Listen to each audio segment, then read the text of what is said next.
Il y a avec nous tout de suite au téléphone, est-il là, Ferré Gola. Ferré, bonne arrivée. Oui, merci. Bonsoir Claudia.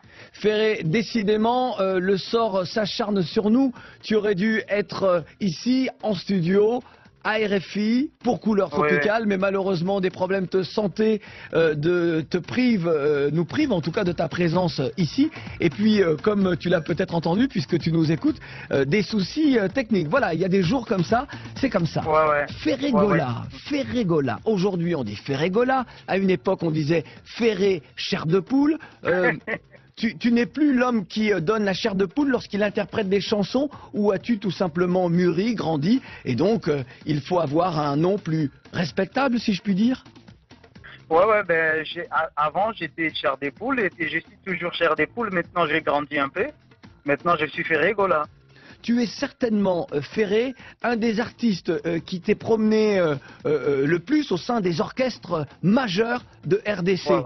C'est vrai qu'il y a eu les Wenge, que ce soit celui du BCBG 4x4, il y a eu celui de Maison Mère, il y a eu le quartier latin aussi de Kofi.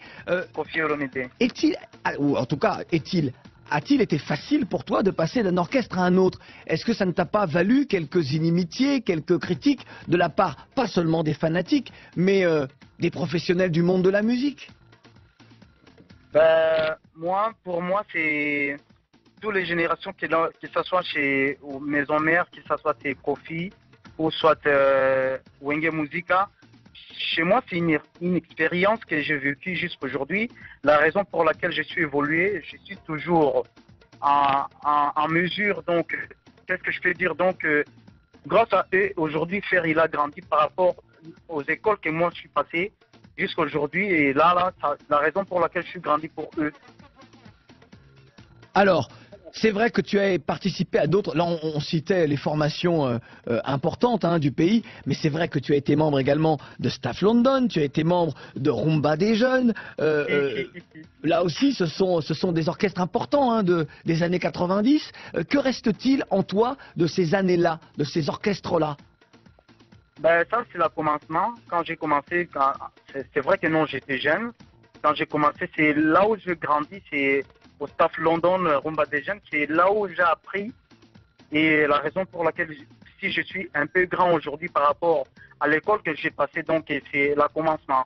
Donc je suis, c'est là où j'ai grandi. Donc pour moi, c'est la base. Là où moi je viens, c'est la base.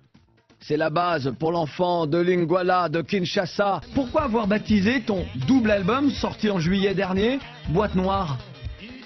Boîte Noire, c'est, comme tu viens de le dire, c'est beaucoup de morceaux qui ont, c'est métissé en fait. Donc, il y a plein de couleurs, il y a de la rumba, il y a des soukous, il y a tout dedans. Donc, la raison pour laquelle j'ai appelé ça Boîte Noire. Et toi aujourd'hui, te définis-tu en tout cas comme étant un héritier de ces grands artistes? On va tout à l'heure écouter un titre rumba, on va écouter Mère Chef. As-tu le sentiment d'être un héritier de toutes celles et tous ceux qui ont, tu as cité le soukous, mais également la rumba, de tous ces artistes-là qui ont forgé cette musique? Ou alors es-tu un électron libre? Est-ce que tu te nourris de ça pour créer autre chose, mais totalement autre chose? Comment te définis-tu en tant qu'artiste? Je suis vraiment bien, donc je suis l'héritier valable des Papa Tabouley. Donc je suis l'incarnation des Tabouley. Donc c'est ça, c'est bien, donc il n'y a personne qui va contester de ça. C'est pas la certitude. Je suis bien le descendant des Papa Tabouley et c'est moi qui va être le premier par la rumba congolaise. Et là j'attire parce que c'est pas la certitude, je viens de le dire encore. Donc c'est par rapport à mon travail, par rapport à la rumba, parce que depuis que j'étais enfant, je suis grandi avec la rumba. Alors, Ferré, tu sais que nos auditeurs souhaitaient te poser des questions. Il y a eu énormément de questions, je crois qu'il y a plus de 200 questions. Et c'est donc Annabelle qui va te les poser. Bonne arrivée, Annabelle. Merci Claudie, bonsoir Ferré. Bonsoir Annabelle. Alors la première question est de Willy Ouchoudi qui nous dit: peut-on se passer du phénomène Mabanga, donc des dédicaces dans la musique congolaise? Oui, les Mabanga, c'est dans notre musique à la rumba congolaise, on mange, nous les artistes, on s'en sort par rapport au Mabanga. Donc, Alors, un Congolais qui se respecte, s'il écoute la rumba, il doit avoir les Mabanga, donc il va écouter son nom, parce qu'il donne l'argent quand nous on chante, quand on fait de la rumba, oui. Donc ça demande les Mabanga. Ça ne, justement, Ferré, très vite, ça ne pollue pas les chansons, les mélodies, les jolies mélodies, les beaux arrangements, d'entendre les noms des uns et des autres? Non, il faut bien classer ça par rapport, quand moi je fais de la rumba, là où il y a la pause, je dis un nom. Mais il ne faut pas mélanger. Il y a d'autres gens aussi qui mettent, quand ils chantent les paroles, ils mettent les noms des gens dessus. Tu vois, les gens, ils n'arrivent pas à écouter. Ouais. Mais il faut bien calculer pour mettre les Mabanga dans leur place pour que ça soit bien. D'accord. Inorcash qui nous demande, est-ce que tu penses à internationaliser ta musique pour qu'elle soit appréciée des non-lingalaphones? Oui, déjà ma langue, je chante à ma langue par rapport à Lingala, mais je ne vais pas m'arrêter là. On est en train de prendre d'autres langues pour chanter aussi. Nous, on est des artistes, on est sans frontières. Donc, je peux chanter en français, je peux chanter en anglais, je peux chanter en espagnol, je peux chanter en toute langue par rapport à la chanson, par rapport à tu es en train de travailler. Donc, oui, je vais rester en Lingala, je ne vais pas changer, mais je peux chanter aussi dans d'autres langues en restant à ma langue. Émeric Totin aimerait savoir que signifie ton surnom Jésus des nuances. Jésus des nuances, c'est un nom qu'on m'a donné sur les fanatiques. Donc, comme Jésus, il a fait plein de miracles. Et moi aussi, je fais plein de miracles en chantant. Donc, j'ai plusieurs voix, je peux interpréter tout ce que je veux. Pour toute personne qui chante bien, que j'aime, je peux l'interpréter. Il y a Wilfried Nzogue qui constate que tu sors souvent tes albums juste après ceux de Fally Ipupa. Il aimerait savoir si c'est une coïncidence ou si c'est une concurrence. Ce n'est pas une concurrence, c'est comme ça. Moi, par exemple, mon album, l'année dernière, mon album, je viens de sortir là, ça fait 4 ans que je pense à ça. Moi, je travaille beaucoup pour faire sortir l'album. C'est une coïncidence, mais voilà, donc on a la concurrence, on a des gens, on a des vieux, on est des jeunes, tout ça, donc il y a des gens. Moi, je calcule par rapport à mon temps pour faire sortir mon album, c'est pas pour les autres. Et donc, c'est une question qui est revenue plusieurs fois par les auditeurs. Ils aimeraient savoir quelles sont tes relations avec Fally Ipupa aujourd'hui. Non, on a des bonnes relations, on est des artistes, comme je répète toujours dans toutes les émissions que je passe, on est des artistes.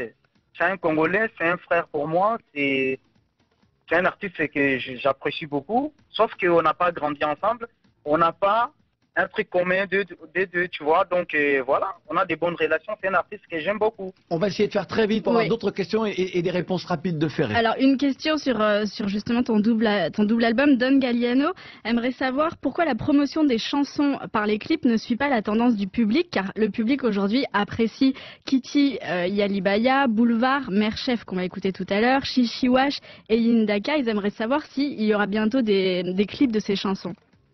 Ouais, ben, c'est par rapport, quand on fait sortir les CD, on sort pas les DVD en même temps. Donc là, c'est à l'usine. Je pense que dans un mois, les gens ils vont avoir tous les clips. Donc l'exclusivité des clips, c'est après les CD. Donc c'est par rapport au producteur, c'est lui qui organise ça. Et Glody Saido nous demande, tu avais parlé d'un featuring avec Céline Dion, qu'en est-il aujourd'hui car nous l'attendons impatiemment. Oui, le featuring avec Céline Dion, elle aime bien chanter des chansons humanitaires. Donc j'ai parlé avec son manager, donc je suis en train de voir, parce que bon, bien chez nous, les chansons humanitaires, ça marche pas bien. Donc je vais essayer de voir pour voir quelle chanson que je vais essayer de proposer, si elle va aimer ça, comme ça on va essayer de voir. Et puis vraiment, les démarches, c'est en cours. Et juste te lire 2 derniers messages de JP Chic Le Col qui lui nous dit que lorsqu'il écoute tes chansons, ses larmes coulent. Et Jean-Claude Moukanaï nous dit, je n'ai pas de questions à lui poser, juste je voudrais lui dire qu'il aille de l'avant.